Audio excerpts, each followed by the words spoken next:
दोनों चीज़ जोड़ लो।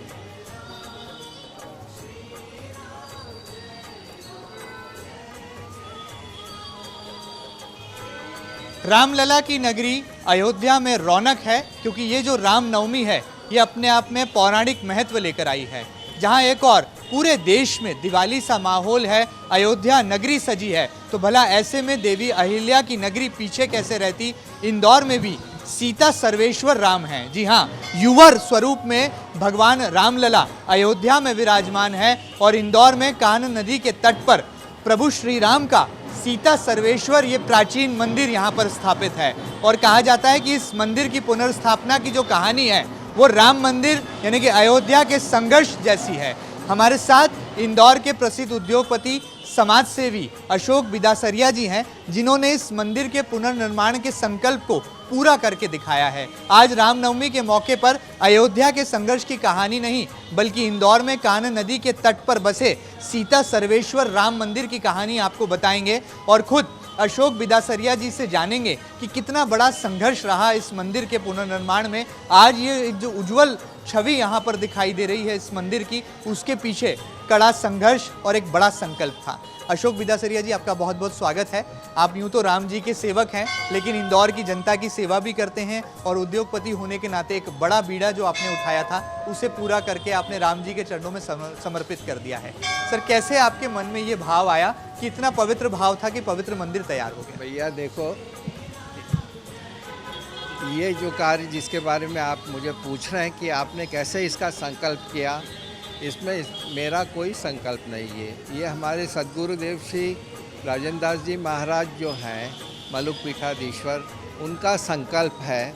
और उनके पूर्ववर्ती जितने भी यहाँ महात्मा जिन्होंने यहाँ पे तप किए हैं, जिसमें मुख्य रूप से बालकृष्ण जी महाराज, वेंकट जी महाराज, जिन्होंने कम से कम 60 से 70 साल पहला यहाँ खुद रह कर के और बचपन में आकर के इस स्थान को सहेजा था और संत सेवा में अपने आप को पूरी तरह से इसके अंदर उन्होंने अपने आप को डुबो के रखा था और साधन भी करते थे। उन लोगों का ऐसा कुछ तप था, उनका ऐसा संकल्प था कि ये स्थान जो संत महात्माओं के और कंट्रोल से धीरे धीरे निकल रहा है, उसकी पुनर्स्थापना कैसे की जाए। और वही जो संकल्प है, किसी तरह से मुझे महाराज जी ने उसके योग्य माना और 2015-16 के अंदर मुझे इसके बारे में जो पता पड़ा, तो मैंने ये संकल्प को महाराज जी से कहा कि भाई अब आपकी डिक्री हो गई है, ये मंदिर के जितने भी आतताई लोग और जितने भी अतिक्रमणता लोग हैं उनसे अपना केस सेटल हो गया है, तो इसके पुनर्निर्माण की सेवा यदि आप मुझे देंगे तो मैं बहुत धन्य मानूंगा। और उन्होंने कृपा करके ये सेवा मुझे दी। हमने सुना है कि ये मंदिर 350 वर्षों से ज़्यादा पुराना है, प्राचीन इसका महत्व है और पुरातन काल में जब देवी अहिल्याबाई होलकर का यहाँ पर शासन रहा, उस दरमियान कान्ह नदी यहाँ से बहा करती थी और नदी के तट से लगा ये मंदिर था।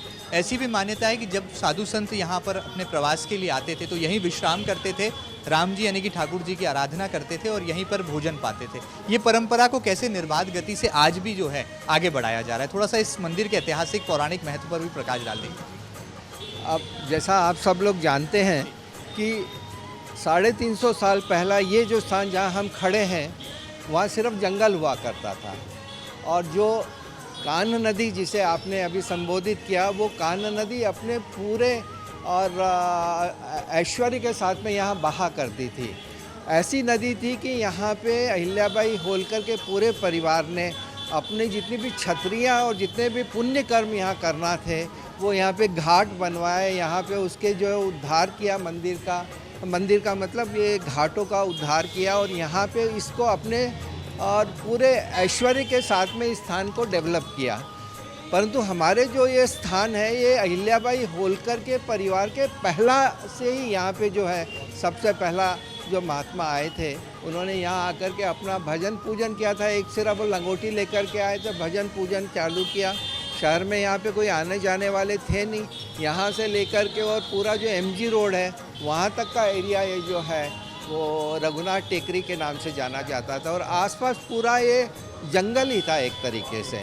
तो जब वो महात्मा लोग यहाँ आए और इंदौर का आपको मालूम है कि बस स्टैंड बहुत करीब है, तो यहाँ से जो बस स्टैंड और रेलवे स्टेशन दोनों पास होने की वजह से और रामानंदी साधुओं का ये स्थान होने की वजह से जो भी लोग आते थे वो यहाँ पे आकर के रात को विश्राम भी करते थे, आसन भी डालते थे और उनको फिर भोजन और सारी प्रसादी की व्यवस्था की जाती थी। तो इस ढंग से ये परंपरा बहुत पुरानी है। 200 साल तो हमारे महात्मा लोग के पास यहाँ के दस्तावेज हैं जो कि इस बात को प्रमाणित करते हैं कि ये स्थान इतना पुराना है। कंस्ट्रक्शन फील्ड में ही हमेशा से रहे, आपने बहुत नाम कमाया, शहर ही नहीं बल्कि प्रदेश में भी आपके नाम की ख्याति रही। ये जो मंदिर बहुत सुंदर हम यहाँ देख रहे हैं, तो मैं चाहूँगा कि हमारे दर्शकों को आप थोड़ा बताइए कि आज के इस मॉडर्न ज़माने में भी जब हम देख रहे हैं कि 3D 4D आर्किटेक्ट का ज़माना है, उस ज़माने में मार्बल से निर्मित ये पूरा मंदिर है और ये जो खूबसूरत नक्काशी है, तो हमने अयोध्या में जाकर ऐसा अनुभव पाया कि वहाँ पर भी पत्थर पर नक्काशी की गई है ताकि इसको एक प्राचीन लुक दिया जा सके। तो यहाँ पर कैसे इस पर बारीकी से काम किया गया, कारीगर कितने लगे, कितना वक्त लगा? जी जी, इसकी जो नक्काशी का काम हुआ है वो अंबाजी में, अंबाजी के मार्बल पे हुआ है। अंबाजी के वहाँ पे काफ़ी सारे ऐसे कारीगर हैं जो अभी भी इस टाइप की नक्काशी का काम बहुत नफासत के साथ में और करते हैं। तो पूरा का पूरा वहाँ पे बन कर के ये आया था और फिर यहाँ पे उसका जो है वो निर्माण के समय पे उपयोग किया गया।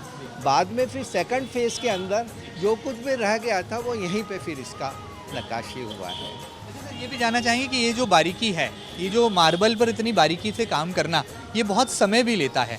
तो क्या मन में विचार था कि हमें समय अवधि में भी इस मंदिर का निर्माण कराना है, क्योंकि एक पुराना संकल्प था और साधु महात्माओं का सानिध्य जैसा आपने बताया मिला, तो किस तरह से इसको समय लिमिट में, टाइम लिमिट में पूरा आप कर पाए?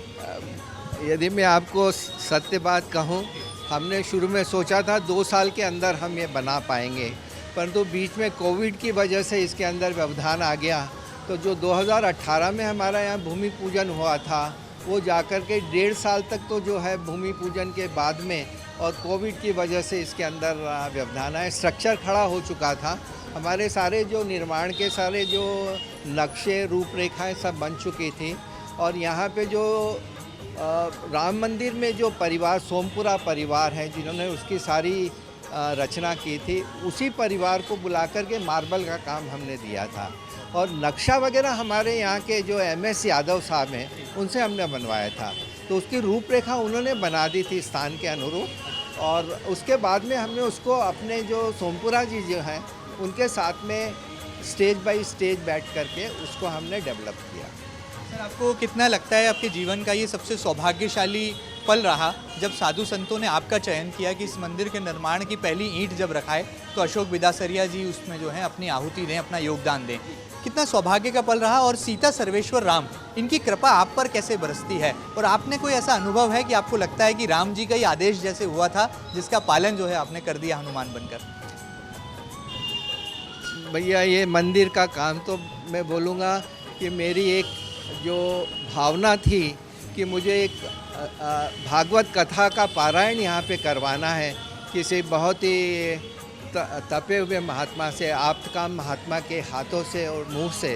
तो उसके लिए जब मैं 2012 में उसके लिए विचार कर रहा था और अपने साधु महात्मा लोगों से कंसल्टेशन कर रहा था तो मुझे मालूम पड़ा कि राजेंद्र दास जी महाराज जो है मलुक पीठाधीश्वर आज देश के सबसे ज़्यादा आप्तकाम और तपे हुए महात्मा है, जिनकी ज़बान पे सरस्वती जी विराजती है और जो है पूरे पुराण और इतिहास और उनके मुख पे बिल्कुल कंठस्थ व्यास जी के समकक्षी है। तो उनके लिए मैं कथा कराने के लिए उनके बहुत उनके मैंने आग्रहपूर्वक उनके स्थान पे जा कर के कहा। 2012 में सर्वप्रथम मैं उनके यहाँ गया था और जो उनसे बाद में जुड़ाव हुआ उसी का परिणाम है। उस समय पे जब मुझे मालूम पड़ा कि अगले 4-5 साल तक उनकी कथा का कोई स्लॉट खाली नहीं है तो भी फिर मैं उनसे जुड़ा रहा और उसी के बीच में ये जो यहाँ का मंदिर का स्थान जिसके अंदर के कोर्ट के केसेस चल रहे थे उसकी डिक्री आई और जिस दिन डिक्री आई उस दिन देवयोग से मैं भी यहाँ पे था, महाराज साहब भी यहाँ पधारे हुए थे। तो मैंने उनसे जस्ट पूछा कि महाराज जी अब अपनी डिक्री हो गई, ये तो खाली हो जाएगी दुकानें, तो इसका पुनर्निर्माण का क्या आपका मन में है? तो उन्हें बोली अभी तो कुछ भी हमने उसका संकल्प किया नहीं है। तो मेरे मुंह से उसी टाइम पे तत्काल कुछ ईश्वर की प्रेरणा होगी और ये निकल गया कि महाराज जी इस मंदिर के निर्माण की सेवा जो है आप मुझे दे दें। तो बहुत खुश हुए। उन्होंने कहा हमारे दिमाग में ये पॉइंट आया ही नहीं था, आप पहले इंसान हैं जिसने ऐसा कहा है और हमें बनवाना तो है ही है, आप जो है वृंदावन आ जाइए। तो हमारे यहाँ के जो महंत राम गोपाल दास जी साहब जो थे, जो अभी जो पंचकुइया पीठाधीश्वर हैं, उस समय पे वो यहाँ पे महंत थे हमारे जानकी वल्लभ दास जी के साथ में।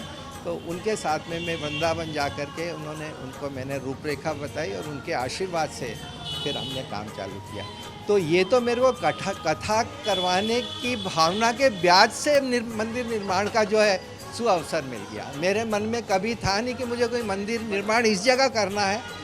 बाकी का एक धार्मिक होने की वजह से कोई भी ऐसे अवसर आते हैं तो उसको मैं ज़रूर करता हूँ, परंतु ऐसा कोई मेरा अपना संकल्प नहीं था। ये संकल्प सद्गुरु देव का था और यहाँ के जितने संत महात्मा लोग जिन्होंने यहाँ पे तप किया है उनका था। आपने बहुत अच्छी बात सुनाई, पूरी कहानी हमारे साथ, हमारे दर्शकों के साथ साझा की। एमपी न्यूज़ पर आपसे आखिरी सवाल ही करूंगा कि यहाँ पर हम देख रहे हैं कि स्वर्ण छवि है, जितना सुंदर यहाँ पर झूमर है उतनी ही सुंदर यहाँ पर एसेसरीज है। और जब भगवान मर्यादा पुरुषोत्तम सीता सर्वेश्वर राम जी की हम छवि को देखते हैं तो वहाँ पर भी ये स्वर्ण रंग की जो है पूरी की पूरी अभिव्यक्ति नज़र आती है। किस तरह से आप एक संदेश देंगे धर्म जागरण की दिशा में, और आज के नौजवानों के लिए क्या कहना चाहेंगे जो कि अपनी ज़िंदगी में नाम कमाना चाहते हैं, पैसा कमाना चाहते हैं, लेकिन जो सही मायनों में सुख है वो कैसे हमें धर्म के मार्ग पर आकर मिलता है? और सीता सर्वेश्वर की शरण में जब आप जैसे बड़े नामचीन लोग आते हैं तो क्या पाते हैं?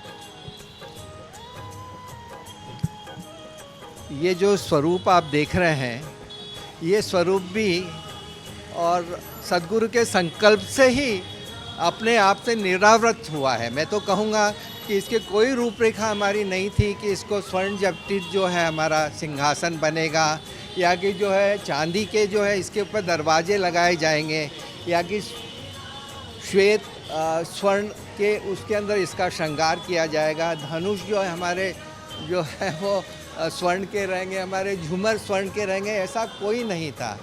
ये सारा जैसे बोलते हैं ना, जो यहाँ पे पहला से था स्थान, वो धीरे धीरे अपने आप को सद्गुरु देव की कृपा से अपने आप को अनावृत किया है उसने। मेरा इसमें कोई भी इसमें प्रभुताई नहीं है, ये सब सद्गुरु देव की प्रभुताई या सीता सर्वेश्वर की है, जिन्होंने अपने आप को निरावृत करके और सबके सामने समक्ष प्रस्तुत कर दिया। बहुत बहुत धन्यवाद। रामनवमी की तमाम दर्शकों को भी बहुत सारी शुभकामनाएं। और ऐसा कहा जाता है कि स्वर्ण युग कब आएगा? जब राम युग आएगा तो स्वर्ण युग की परिभाषा को भी दोहराया जाएगा। और शायद ये जो जीता जागता मंदिर का उदाहरण है, ये हमें जीवन में राम की अभिव्यक्ति को आत्मसात करने की सीख और प्रेरणा भी देता है।